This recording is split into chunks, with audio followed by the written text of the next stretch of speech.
Madame, Monsieur, bonsoir. Merci de votre fidélité au live. Il est tout juste 19h, c'est l'heure du journal. Voici les titres. À l'instar de plusieurs pays, le Maroc décide de lancer la vaccination de la 3e dose à partir de demain lundi. Elle concernera dans une première étape les personnes ayant reçu les 2 premières doses depuis au moins 6 mois. Pour nous en parler ce soir, M. Mostafa Naji, directeur du laboratoire de virologie de la faculté de l'Université Hassan II de Casablanca et membre du comité consultatif national des vaccins. Avec l'allègement des mesures de restriction sanitaire, la vie semble reprendre son cours normal. Hammam et salles de sport sont enfin autorisés à reprendre leurs activités dans la limite de 50% de leur capacité. Notre page culturelle consacrée ce soir à 3 artistes de 3 générations différentes, 3 représentations du monde et 3 façons de l'exprimer à travers leurs œuvres représentant le monde des artistes, celui des rêves et de l'audace. Démarrage demain de l'opération d'injection de la 3e dose du vaccin anti-Covid-19. L'opération concernera dans une première étape les personnes ayant reçu les 2 premières doses depuis au moins 6 mois. Cette décision a été prise sur la base des recommandations du Comité scientifique national et des recommandations scientifiques internationales, annonce le ministère de la Santé.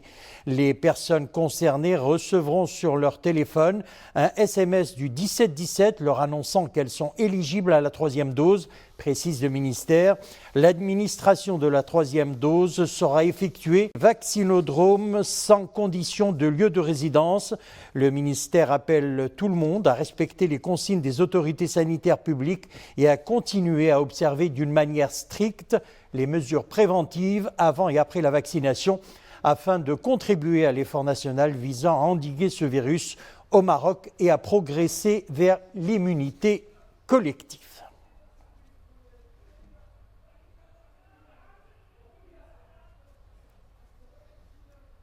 Pour nous en parler ce soir avec nous, M. Mostafa Naji, directeur du laboratoire de virologie de l'Université Hassan II de Casablanca et membre du comité consultatif national des vaccins. M. Naji, bonsoir. Alors, de nombreux pays l'ont fait. Le Maroc décide de lancer également la vaccination de la 3e dose à partir de demain lundi, nous venons de le dire en titre. Cette opération ciblera dans une première étape les personnes ayant reçu les 2 premières doses depuis au moins 6 mois. Pourquoi ? Oui, tout à fait, c'est Bouker. L'opération va cibler les gens qui sont vaccinés, qui ont reçu leur code QR, comme quoi ils sont complètement vaccinés. Vous l'appelez la 3e dose. Tout simplement, il a un seul but, c'est renforcer l'immunité. Parce que dès le départ, on savait que cette immunité, elle a un plafond, elle a une durée de vie. Il était prévisible que ça va durer 6 mois, 8 mois. Et c'est le cas. On est à 8 mois ici au Maroc. On parle d'une 3e dose. C'est un boost à l'immunité.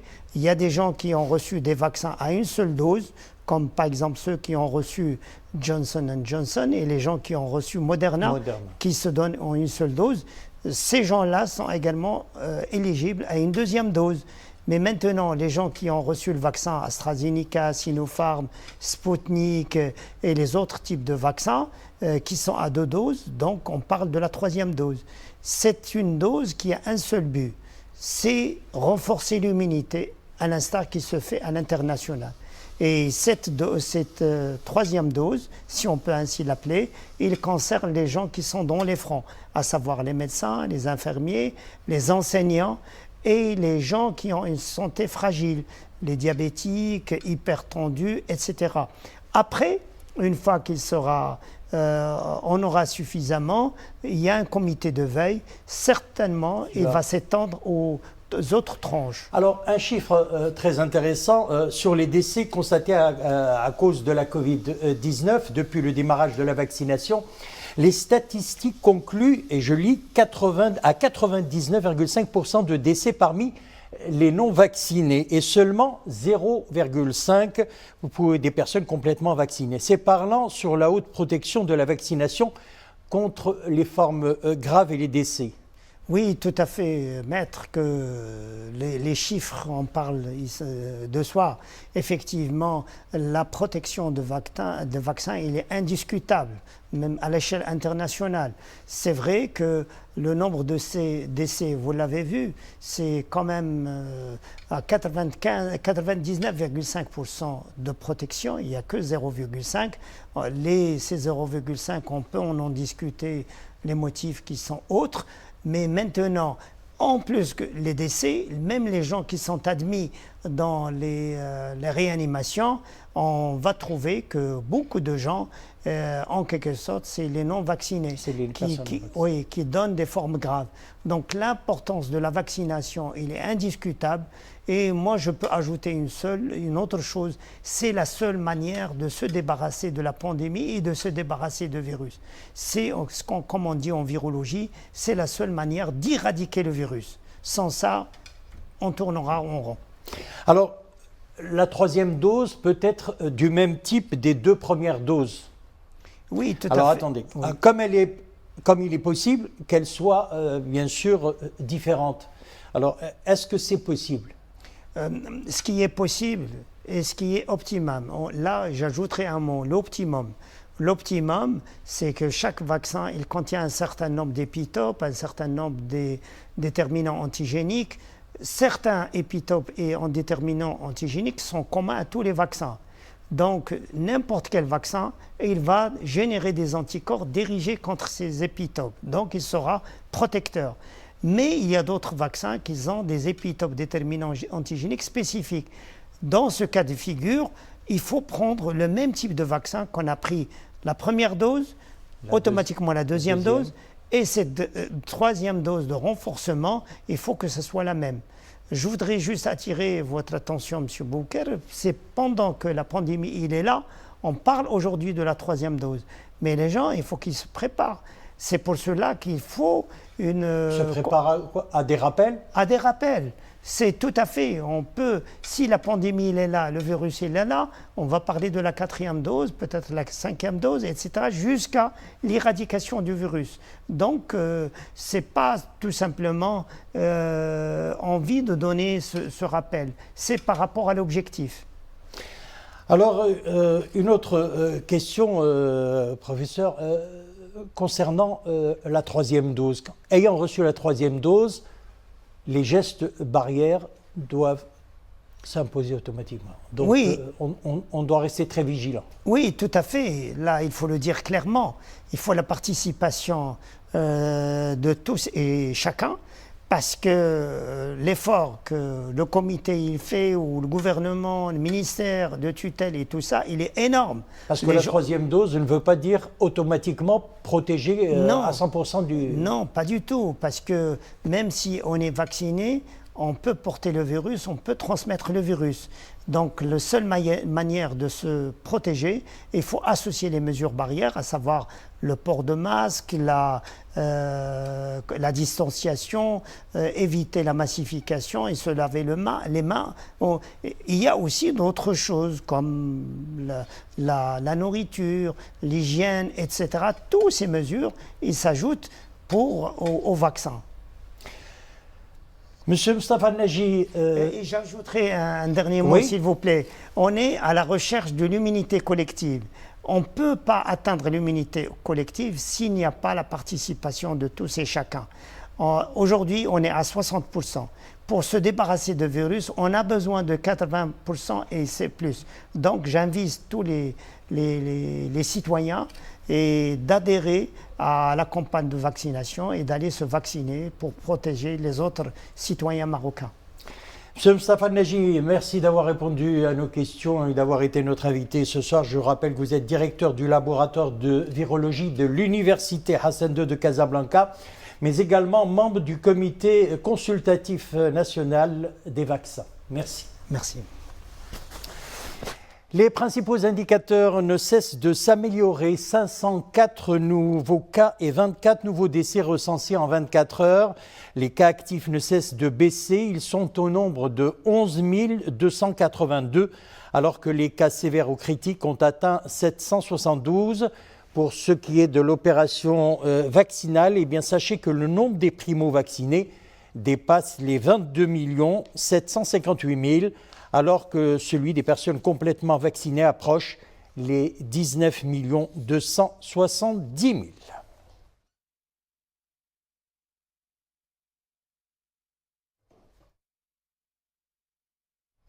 Entrées en vigueur depuis vendredi, les mesures de restriction sanitaire ont été allégées. Hammam et salles de sport sont enfin autorisés à reprendre leur activité, mais dans la limite de 50% de leur capacité. Après des mois de fermeture, les adhérents des salles de sport ont repris leurs activités sur présentation obligatoire du pass sanitaire. Reportage Amin Hennaoui, Mohamed Laroui, Omeima Ramli. Cet amateur de salle de sport peut reprendre avec bonheur son activité de prédilection. 3 mois de fermeture pour cause de mesures sanitaires, c'est un crève-cœur pour cet infatigable sportif. Je suis là depuis 8 heures tapantes. J'attendais la réouverture des salles avec beaucoup d'impatience. Ces mois d'arrêt, il va falloir les rattraper.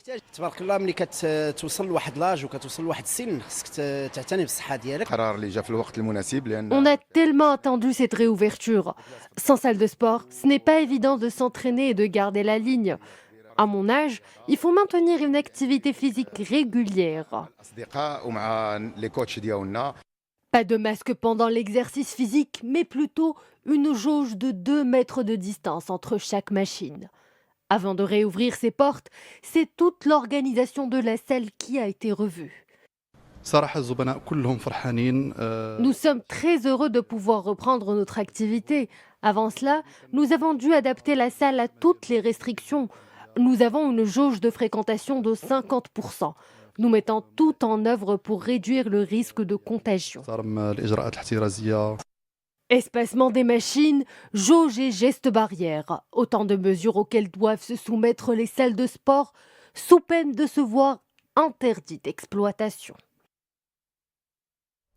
Après des vacances d'été donc prolongées, l'heure de la rentrée scolaire a sonné. Qui dit rentrée dit achat des fournitures scolaires. Les rayons des librairies connaissent un grand afflux cette année, un rush conforté par le retour au mode d'enseignement présentiel. Ambiance dans ce reportage de Adnan El-Harras, notre stagiaire Batoul Mariel Wafi. Le récit est signé Mariam El-Messi. Mohamed rentre en 2e année de collège. Pour l'achat des fournitures scolaires, on s'y prend la veille du grand jour. Des clients plutôt satisfaits, disponibilité et prix sont au rendez-vous. Il n'y a pas une grande différence de prix par rapport à l'année dernière. Les manuels de tous les niveaux sont disponibles, on est plutôt bien servi.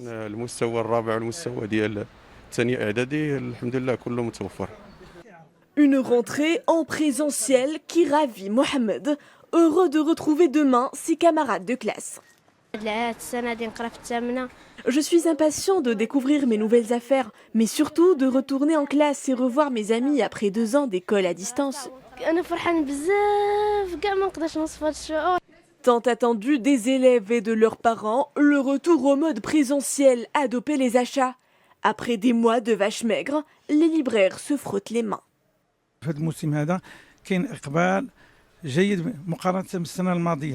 Cette année, les affaires sont meilleures que celles de la rentrée précédente. C'est sans doute la conséquence du retour aux cours présentiels. Seul bémol, les libraires accusent un léger retard dans l'acquisition de manuels des 5e et 6e années du primaire. Les prix affichés, quant à eux, restent inchangés, à l'exception des livres importés. English Time est le titre du nouveau programme radiophonique que la SNRT diffusera chaque semaine du lundi au jeudi sur les ondes de la radio nationale. La diffusion de ce nouveau programme radiophonique sur l'apprentissage de la langue anglaise avait fait l'objet d'un accord le 26 juillet dernier entre la SNRT et le Conseil culturel britannique au Maroc. Une secousse tellurique de magnitude 2,6 degrés sur l'échelle de Richter a été enregistrée ce dimanche au large de la province de Ouarzazate. C'est ce qu'indique l'Institut national de géophysique. La secousse, dont l'épicentre est situé dans la commune de Whistlet, s'est produite à 2h34 et 46 secondes, indique l'Institut national de géophysique. Et puis, le volcan Kambraf Yeha gronde toujours. Le volcan a déjà craché 80 millions de mètres cubes de magma depuis son entrée en éruption il y a près de 2 semaines. Une nouvelle coulée de lave massive et très liquide s'est produite hier sur l'île espagnole de La Palma. La superficie de cette avancée de lave, qui a atteint l'océan après plusieurs jours de lente progression, dépasse désormais les 20 hectares. Elle continue par ailleurs de s'accroître. Selon le système de mesure géospatial européen Copernicus, 1 millier de bâtiments ont été touchés par l'éruption, dont 870 sont complètement détruits. L'éruption du volcan a entraîné l'évacuation d'environ 6 000 des 85 000 habitants de l'île et provoqué d'importants dégâts. Une page sport avec la 35e édition du Marathon des Sables après 2 ans de report à cause de la propagation de la pandémie. L'édition connaît la participation de 750 concurrents représentant 41 nationalités. Elle est répartie en 5 étapes, en plus d'une étape de solidarité sur une distance de 250 km. Nisrine Aouzdar. La compétition de toutes les endurances est de retour, au grand bonheur de ces athlètes aguerris. Un trail en plein désert, il est réparti en 6 étapes. La toute première a relié Borj Erde à Tessardemine sur une distance d'environ 32 km. Nos concitoyens se sont admirablement démarqués. Rachid Morabete part déjà grand favori.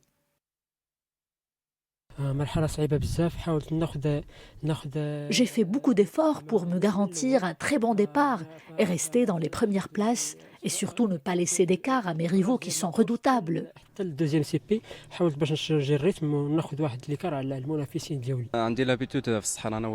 Je suis un enfant du désert, j'ai de l'expérience, je connais très bien le parcours et le climat ne m'est pas étrange.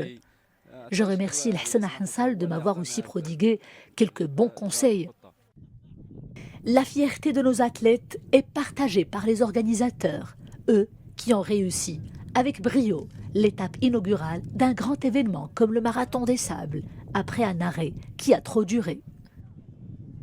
Grâce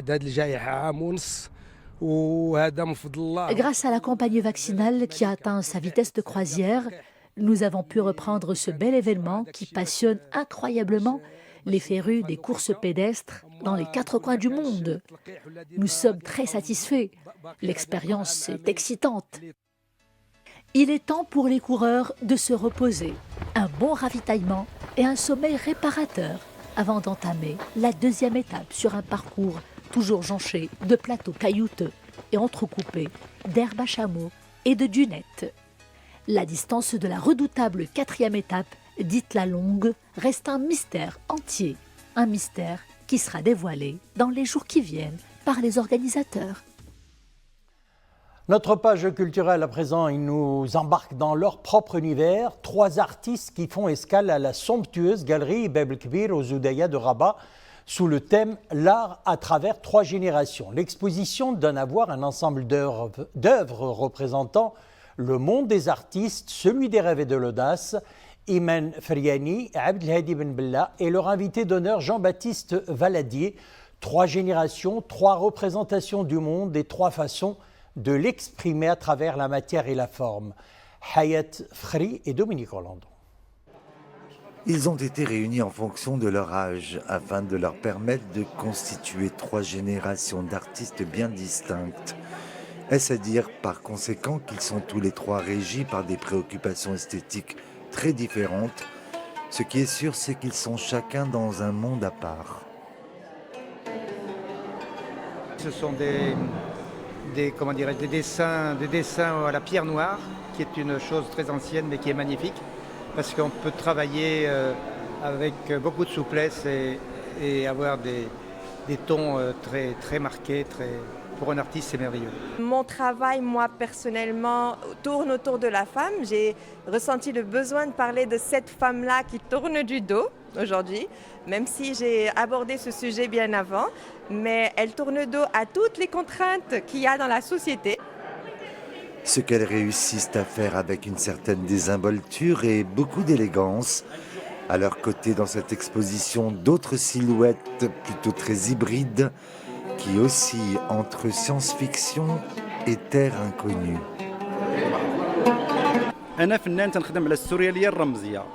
Moi, je travaille une autre idée du surréalisme qui est axée sur la symbolique des formes et des couleurs.